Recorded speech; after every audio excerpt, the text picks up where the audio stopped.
all the potential ways we can transform this verb.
Thank you. Can you guys hear me all right? Yeah, right? Okay.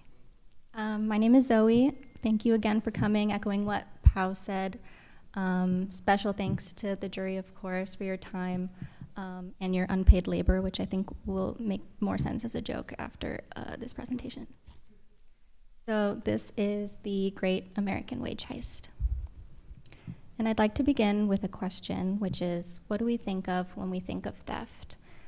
This has been a guiding question for me since we were given the prompt for this project, because I feel like in popular culture, a lot of the times we're presented with characterizations of theft that are often impersonal, violent, and often random.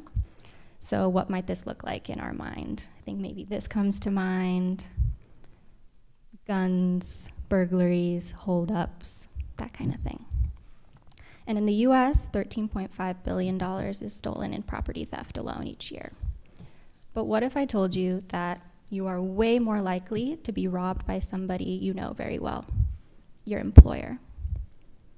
So in the US, more than 3 times is stolen by businesses and companies and employers from their employees than is stolen in property theft combined. And in 2019, 4.6 million workers experienced wage theft. And this was a statistic that just blew my mind, because I had never heard of this talked about in newspapers, like nightly news, things like that. And in my research, I found that what's most likely, and why it is that we probably don't hear about this, is because the people most likely to be affected by this are people who earn the lowest incomes and who have the weakest protections under the law. So as I was digging in and developing this story, I really wanted to focus on the fact that this isn't something that just happens to people randomly, that it's a massive systemic failure on behalf of labor rights. So one of my goals was to tackle some very specific questions about what enables wage theft. So first, misleading cultural representations of theft. So are we even looking in the right places? Who are we looking for? What color is their skin? How are they portrayed in media, and how is that making us look for them and seek them out, versus maybe somebody who might not look the way we think they might look, and how they're kind of avoiding the spotlight in that sense. And then second, the lack of awareness about existing rights. So can you fight for your rights if you don't know what they are? I think that's a very important part of the problem, because I think we're all part of the labor market, so it's important to understand what our rights are so that we can know when we're being taken advantage of. And then third, that there are laws protecting businesses over individuals, and I think over the years it's become more of a problem, because there's just loophole after loophole that's allowing companies to get away with essentially stealing from their employees. So for the exhibition, sorry, I keep forgetting I have to speak directly into this. Yeah, a goal of mine was definitely to like talk about more the systemic issues surrounding it, not just that it happens and to what extent. So for the narrative structure, just to give you guys a brief overview, the first touch point that I wanted was to have something very interactive, so asking people who are visiting to participate in the exhibit, putting themselves in the shoes of somebody who engages in waged work. A lot of visitors might themselves participate in waged work, so the interaction was like clocking in with a time card, signaling the start of a workday. And the first piece was about wage theft, basically as defined by law. So it is against the law. It's something that happens despite it being against the law. So like, what are the different types of wage theft? And who are the people that are most affected by these different types? Second, I talk about the minimum wage because I argue that the minimum wage as is also a form of wage theft in the fact that it's no longer livable or dignified. And third, I talk about the law, so what laws allow companies to get away with this kind of stuff, but also how does the law go after people versus companies differently. And for chapter 4, talking about like resulting inequality that we see in society as a result, and then as a last little touch point, asking visitors to vote with the time cards that they signed in with at the beginning.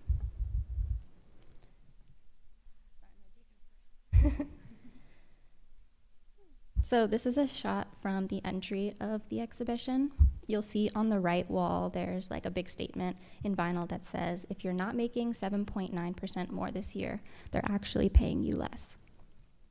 And this was visible from the street, and I really wanted it to like draw people in as like a provocative statement that even though a lot of this exhibition is about the lowest waged workers, that these are issues that concern all of us and really gets you to think, am I being taken advantage of in some sense? In some sense, is inflation playing a role in how much I'm getting paid? So for the first interaction, there's a little video. So despite being kind of like a fun way to get people engaged with the exhibition, I think it was really important for me to have people put themselves in the shoes of somebody starting a work day. So realizing, okay, from now on, your time is not your own and it's being valued by somebody else. So it's a part of your day that's not fully in your control. So the first piece was a series of wall clocks. I kind of wanted the presentation to be like a little dystopian. Things aren't how they should be. Time isn't moving as it should. And I'll get into each one separately. So the first clock is the time-and-a-half clock, which talks about overtime laws in the US. So most workers, if you work over 40 hours a week, you're entitled to overtime compensation. So any time that's worked over that, you make 1.5 times your hourly rate. But a lot of times that isn't paid out. So this clock is out of 8 hours instead of 12, because is time moving more slowly? It kind of feels like it when you're working time and a half to make up for lost wages, essentially. And if you think about it, it's out of 12, 1.5 times 8 is 12. And so you're losing about 4 hours for every 12. So the next one talks about the minimum wage and minimum wage violations. So I was thinking about this one more as like a pie chart.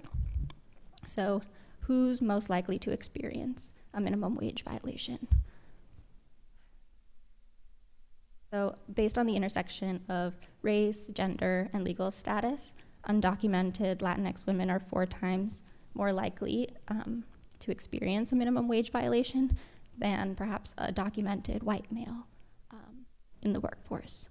So the likelihood of the second hand being either in the red or the white represents that difference.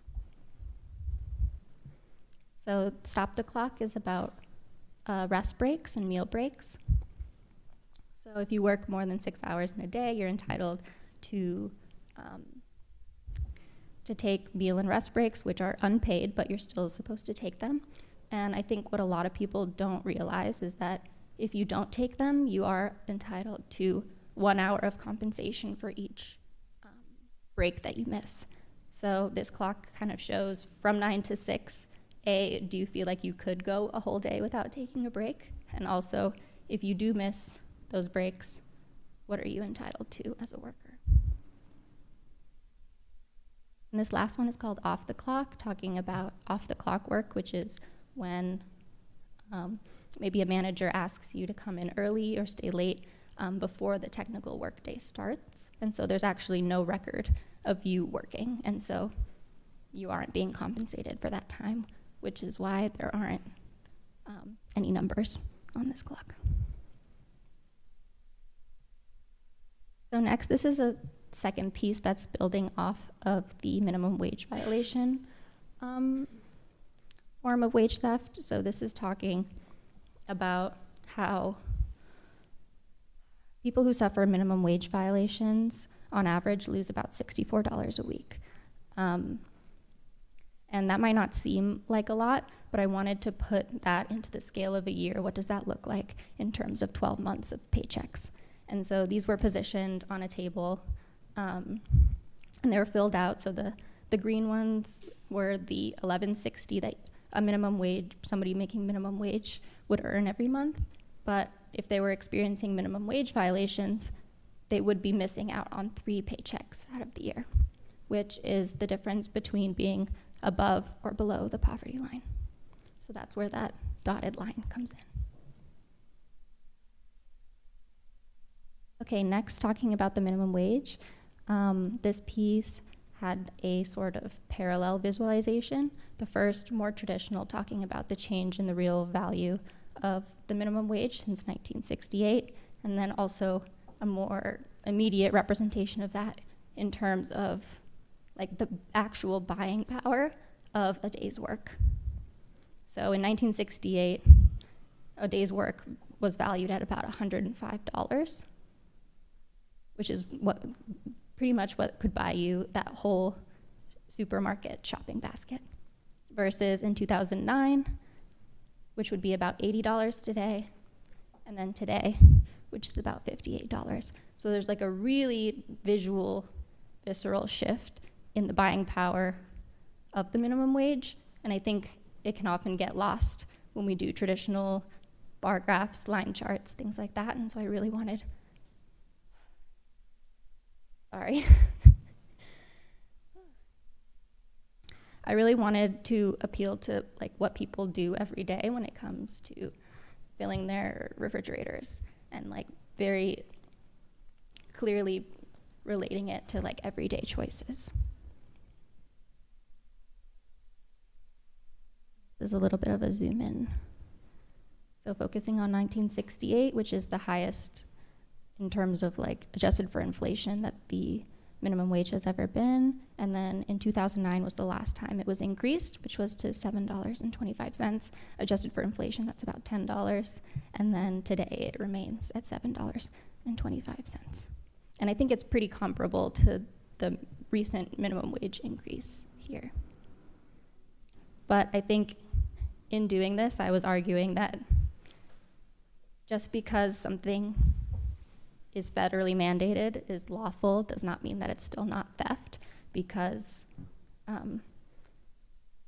company profits are skyrocketing, and it seems like the only thing that's not catching up is what we value low-wage work at.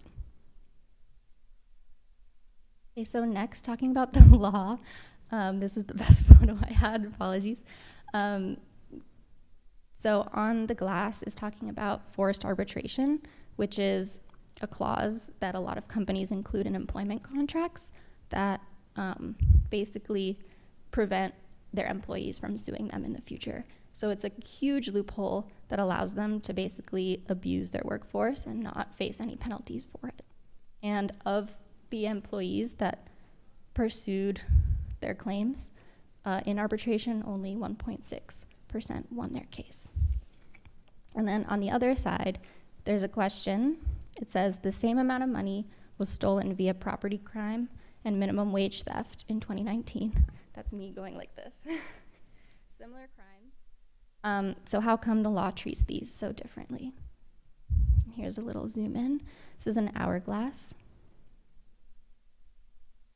I'm realizing now that I forgot to mention that a big part of this exhibit is talking about time, because I think when we talk about economics, a lot of the times people like turn off their brain a little bit, and I was thinking, what's a very like immediate way that I can talk about this data without talking about money, GDP, inflation?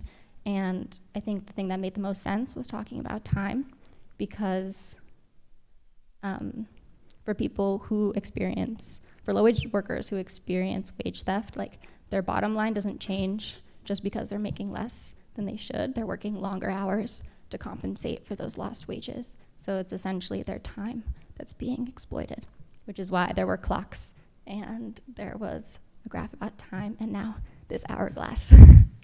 So just clearing that up. But here we have an hourglass talking about how many people are doing time for theft versus companies doing time for theft. And I realized that companies can't physically do time for theft, but this is talking more about the double standard in how we prosecute theft. And that according to the FBI, there's 193,000 people in prison for theft. And companies, when they do face litigation for wage theft, the fines are often way less than the money that they've stolen.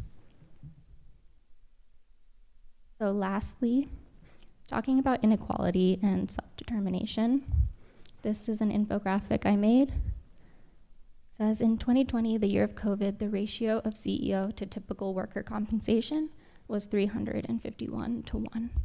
And that little yellow square in the bottom right is that 1 versus the whole square being 351.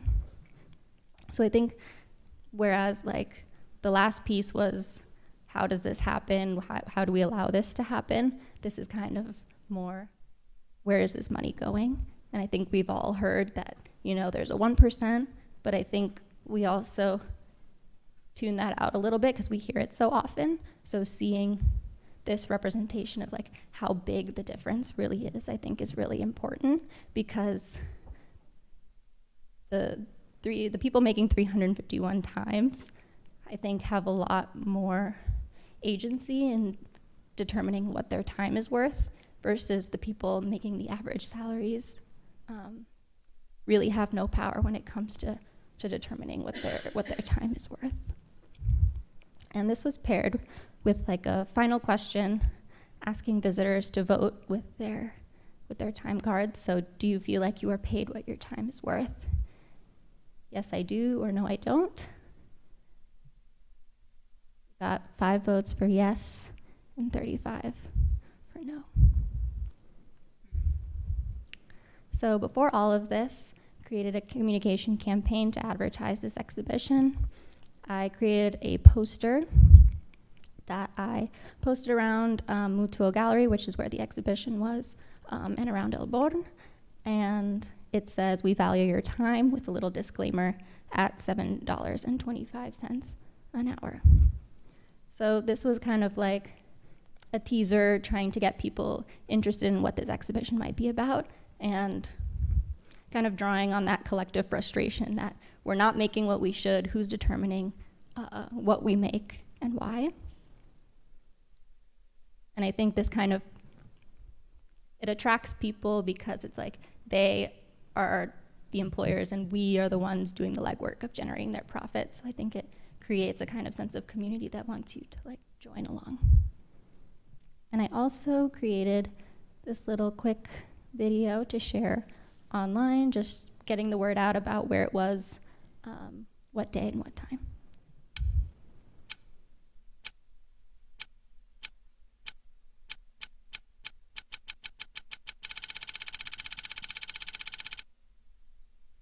And thank you very much, DDS, for sharing on your socials. All right, so in retrospect, it feels like this exhibition was like just yesterday, but I feel like I've gotten some distance to like think about the execution and the reception. So there are things that I think could have gone better. So I really tried to create a very wide net in terms of the kinds of issues that I wanted to talk about. And I think in doing that, I might have overlooked maybe some firsthand accounts or case studies that could have really bolstered, the effectiveness of my arguments and the credibility of the work.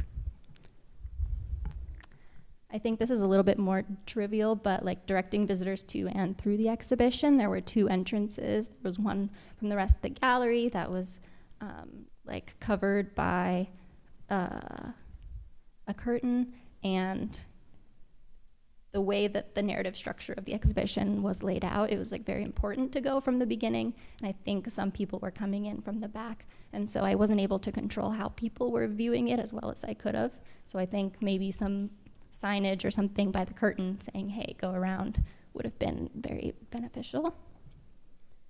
And I think the last thing, what are the next steps?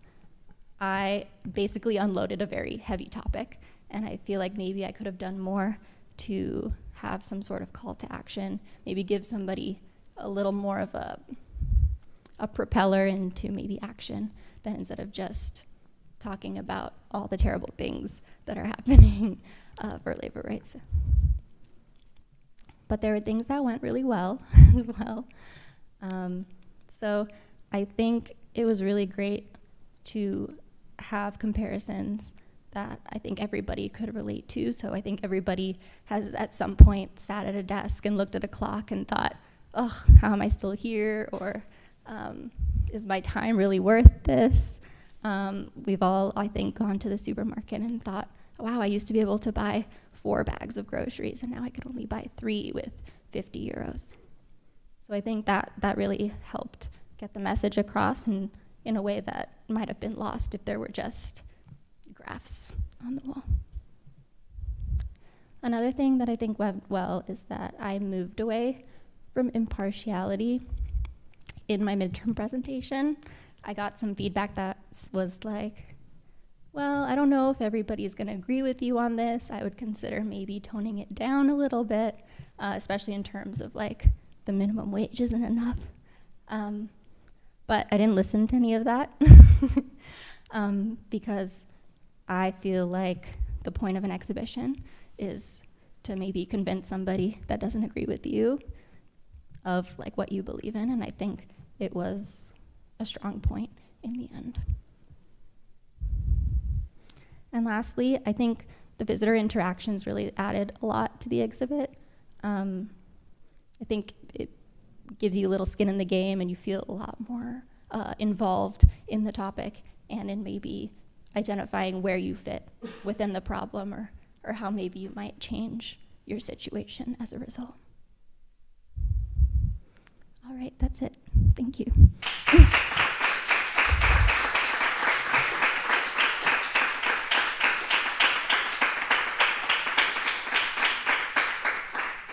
Something that I forgot, for the students, if you could introduce yourself. Okay. So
visual of that was less tied through, but I think from that perspective, it was like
that was completely my